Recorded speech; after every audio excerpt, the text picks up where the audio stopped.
사도행전 28장은 복음이 예루살렘에서 시작해서 온 유대와 사마리아와 땅 끝까지 이르는 과정을 보여주고 있는 사도행전의 대단원에 해당하는 부분입니다. 여기서 바울은 만 2년 동안 감옥에 있으면서 4편의 옥중 서신을 기록하는데 그 성경이 바로 빌립보서, 에베소서, 골로새서와 빌레몬서입니다.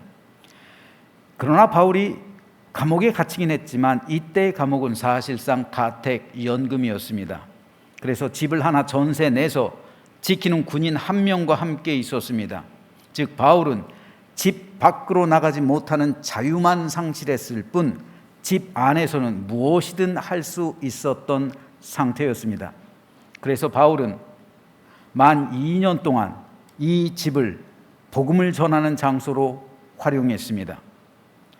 로마의 수많은 사람들이 그 집에 오고 가며 복음을 들었고 또 하루 종일 바울은 가르치기에 힘썼습니다.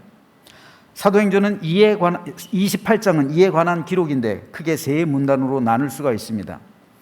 먼저 10절까지는 바울과 호송단 일행에 대한 멜리데섬 원주민들의 환대 및 바울의 병자 치유 사건을 기록하고 있습니다.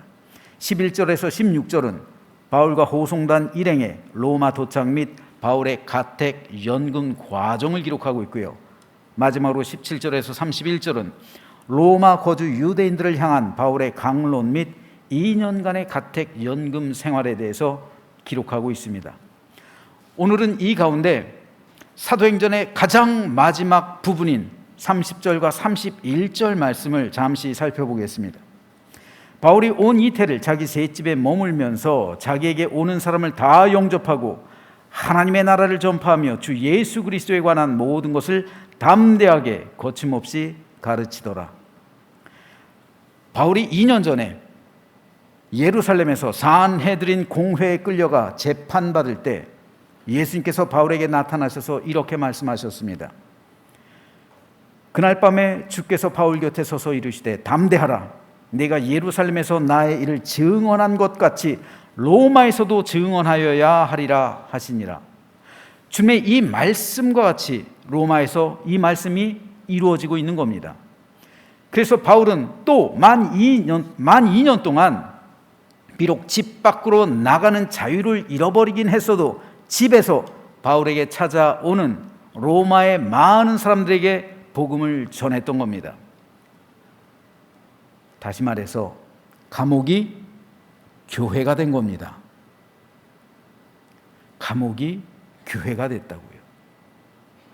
그곳에서 바울은 손님을 접대하고 복음을 전하며 말씀으로 로마에 있던 성도들을 양육하고 그들과 함께 코이노니아를 행했습니다. 감옥에서 성찬식을 행했고 감옥에서 말씀을 가르쳤고 감옥에서 복음을 증거했고 감옥에서 코이노니아를 행했습니다. 이렇듯 믿음의 사람에겐 감옥도 교회가 됩니다.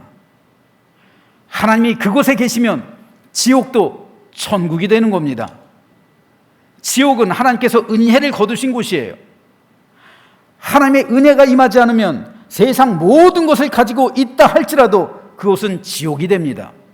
하지만 하나님께서 함께 하시면 지옥 같은 곳이라 할지라도 그곳은 교회가 되는 것이고 천국이 되는 것입니다.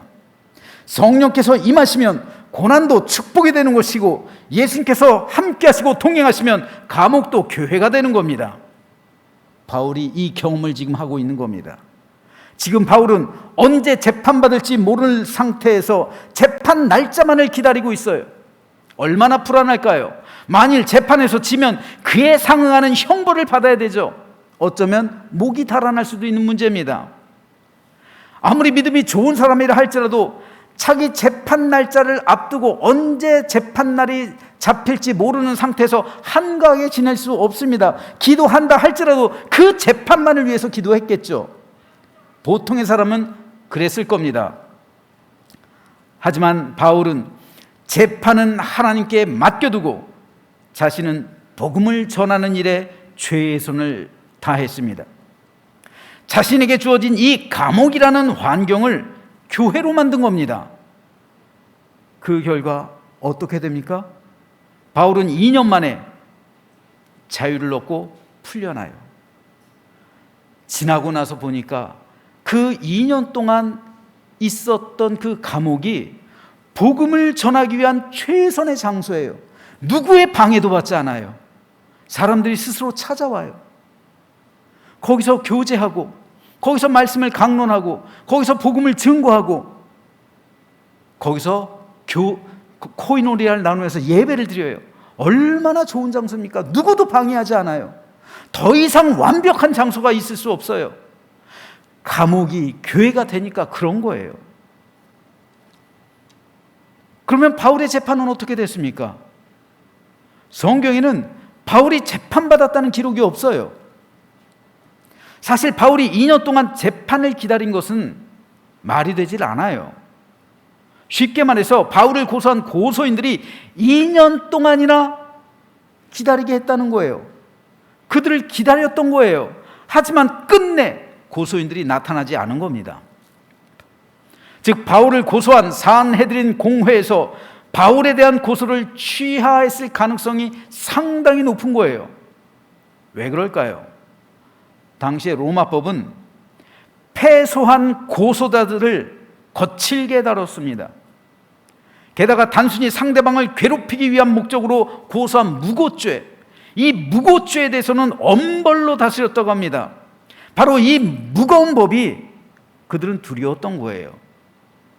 산헤드린 공회 법 전문가가 없겠습니까? 변호사도 있고 전문가들이 있겠죠. 그들이 이 문제 가지고 얼마나 많이 논의했겠습니까? 하지만 결론은 이건 무고죄에 해당한다라는 거예요. 그러니 고소해봐야 이득 볼 것이 전혀 없는 겁니다. 그래서 고소를 취하했을 가능성이 상당히 높은 거예요. 즉 바울의 재판은 열리지 않은 겁니다. 그래서 즉시 바울은 석방되었던 겁니다. 이렇듯 감옥이 교회가 되면 하나님께서 주인이 되는 것이고 주인 대신 하나님께서 그 가운데 역사하시는 겁니다. 예수님 말씀대로 바울이 먼저 그 나라와 그 의를 구했을 때 하나님은 바울의 모든 문제를 해결해 주셨던 겁니다. 바울의 문제가 곧 하나님의 문제가 되었기 때문입니다. 그래서 하나님께서는 모든 문제를 풀어주시고 바울로 하여금 자유롭게 복음을 증거하도록 만드셨습니다. 이것은 오늘 우리도 마찬가지입니다. 오늘 우리 역시 마치 바울이 감옥에 갇힌 것과 같은 상태에 있을 수 있어요. 어떤 분은 건강 문제로 인해서 괴로워할 수도 있고요.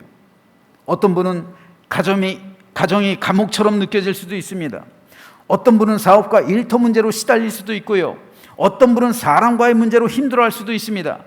이 모든 문제들이 자유를 잃고 평강을 잃고 마치 감옥에 갇힌 것과 같은 고통이요 괴로움일 수 있습니다. 그런데 하나님께서 그곳에 함께 하시면 그것이 교회가 되는 거예요. 내 육신의 질병과 고통으로 인해서 하나님께 부르짖게 된다면 그것이 하나님께서 임하시는 교회가 되는 겁니다. 내 가정 문제로 인해서 하나님께 울부짖는다면 하나님께서 그 기도 들으시고 그 가정에 임하셔서 결국 그 가정이 천국이 되는 거예요. 사업과 일터 문제로 인해 하나님의 도움을 구하고 간절히 기도하며 주님의 뜻을 구한다면 예수님께서 그곳에 임재하시는 것이고 바울처럼 모든 문제를 풀어주시고 해결해 주시는 겁니다. 사람과의 문제로 인해서 괴로워하며 힘들어하는 가운데 성령께 매달린다면 성령께서 임하시고 그곳에 화해와 화목과 화평과 사랑으로 모든 근심이 사라지게 하시고 하나 되게 하시는 겁니다. 하나님께서 임하시니까 감옥이 교회가 됐어요. 저는 저와 여러분의 삶이 이와 같기를 소망합니다. 그래서 감옥이 교회가 되었던 것처럼 지옥 같은 삶이라 할지라도 고통받는 삶이라 할지라도 하나님께서 임재하시고 함께 하시면 천국이 되고 축복이 된다는 사실을 믿으며 우리 주님의 은혜와 성령의 능력으로 모든 것이 회복되어지고 기쁨과 축복이 넘치는 삶이 되시기를 주님의 이름으로 축복합니다. 그런데 누가는 31절을 끝으로 사도행전을 끝내고 있어요. 이때가 주후 62년이에요. 이후 바울은 가택연금에서 풀려납니다. 그런데 그 후 행적에 대해서 누가는 더 이상 기록하지 않아요. 사실 누가는 바울이 68년도에 순교했거든요. 그러니까 62년도에 풀려났으니까 68년까지 6년의 기간 동안 누가가 바울을 떠난 게 아니에요. 함께 있었어요. 그럼에도 불구하고 누가는 더 이상 바울의 행적을 기록하지 않아요. 그리고 사도행전에서 그 가택 31절을 끝으로 사도행전 기록을 끝내고 있어요. 어쩌면 이것이 누가의 의도였는지도 몰라요. 하나님의 나라를 전파하며 주 예수 그리스도에 관한 모든 것을 담대하게 거침없이 가르치더라. 이 사도행전의 마지막 말은 이제 바울의 끝이 아니라 새로운 시작임을 의미했습니다. 이에 대해서 주 88년에서 99년까지 로마 교회를 다니었던 클레멘트는 이때 바울이 그토록 원하던 땅끝인 서바나까지 가서 전도 여행을 다녀왔다고 기록하고 있어요. 바울하고 얼마 차이 나지 않는 세대 로마 교회 감독이에요. 그가 이런 기록을 남겼으니 상당히 신빙성 높은 거예요. 더군다나 로마 교회잖아요. 생전에 바울을 알았을 가능성이 상당히 높죠. 클레멘트가 기록한 이 기록은 상당히 신빙성이 높습니다. 그렇기 때문에 이후 바울은 그리스도의 복음을 담대하게 전하면서 다닌 거예요. 제4차 전도 여행이에요, 이게. 이 기간 동안 쓰인 성경이 바울의 목회 서신이에요. 목회 서신 3권이 있습니다. 차례대로 디모데전서, 디도서, 마지막으로 디모데후서입니다. 그런데 바울의 다른 서신, 옥중 서신이라든지 다른 교회에 보내는 이 일반 서신이라든지 그런 서신들과 목회 서신은 필체가 달라요. 문장이 다르단 말이에요. 언어적인 차이도 있어요. 왜 그럴까요? 학자들이 이에 대해서 연구한 결과 공통점으로 꼽는 게 뭐냐면은 대필자가 바뀌었다는 거예요. 바울은 친필로 쓴 서신도 있기는 해요. 하지만 그런 경우는 드물고 대부분의 서신은 바울이 불러주는 내용을 쓴 거예요. 누군가 쓴 거예요. 대필자가 있었단 말이에요. 고대 세계에선 일반적으로 그렇게 했어요. 불러주는 대로 옆에서 필사하는 거예요. 대필자. 바울의 대필자 누굽니까? 더디오예요. 더디오. 옥중 서신을 기록한 사람이 더디오예요. 바울이 불러주는 대로, 그러니까 가택연금에 있을 때 더디오도 같이 있었던 거예요. 더디오가 불러주는 대로 다 기록해가지고, 그래서 더디오가 자신에 대한 인사말도 하잖아요. 바울의 말을 대필하는 나 더디오도 너에게 인사한다 그러잖아요. 그런데 목회 서신의 대필자는 더디오가 아니에요. 누구일까요? 대부분의 학자들은 그 사람이 바로 누가일 것으로 추정하는 거예요. 누가는 바울과 마지막까지 함께 했습니다. 그리고 바울이 순교했을 때 바울의 시신을 거둔 사람이 누가였다고 합니다. 그리고 그 이후로 누가는 바울의 죽음 이후로도 약 20년 동안이나 복음을 증거하면서 다녔어요. 그리고 마지막으로 데살로니가에서 복음을 전하다 우상 숭배자들에게 붙들려서 감람나무에 목매달려 죽었다고 합니다. 순교했어요. 누가는 사도행전의 끝을 열린 결말로 맺고 있는 거예요. 즉 복음은 바울에게서 끝나는 게 아니란 말이에요. 계속해서 누군가에 의해 이어져야 함을 의미하는 거예요. 누가 자신이 그렇게 살았잖아요. 그리고 이 복음이 우리 믿음의 선배들에 의해 지금에까지 이어지고 있는 겁니다. 그리고 이제 우리 차례가 된 거예요. 그리고 이후로 우리 다음 세대가 우리 복음을 들고 이어나가야 하는 겁니다. 저는 우리가 이 복음을 이어받는 일에 동참한다는 것이 얼마나 어떻게 느껴지는지 몰라요. 저와 여러분 역시 바울과 누가처럼 순교의 역사에 동참하는 거예요. 그러므로 저는 저와 여러분 모두가 이제부터 복음의 삶을 살아가게 되기를 소망합니다. 그래서 우리가 기도하는 거예요. 그래서 기도하는 겁니다. 복음을 온전히 전하기 위해 기도하는 것이고, 복음의 능력이 우리에게서 나타나기 위해 우리가 기도하는 겁니다. 그러므로 이제 우리 교회에서 심야 기도회를 시작해요. 제가 우리 교회에 온 지 만 12년이 넘었어요. 1월 달로 만 12년이 꼭 넘었습니다. 근데 심야 기도가 처음이에요. 구름 기둥이 떠오름을 제가 본다고 그러잖아요. 하나님께서 인도하시는 거예요. 그러므로 이 시간만큼은 하나님께 마음껏 부르짖으시기 바랍니다.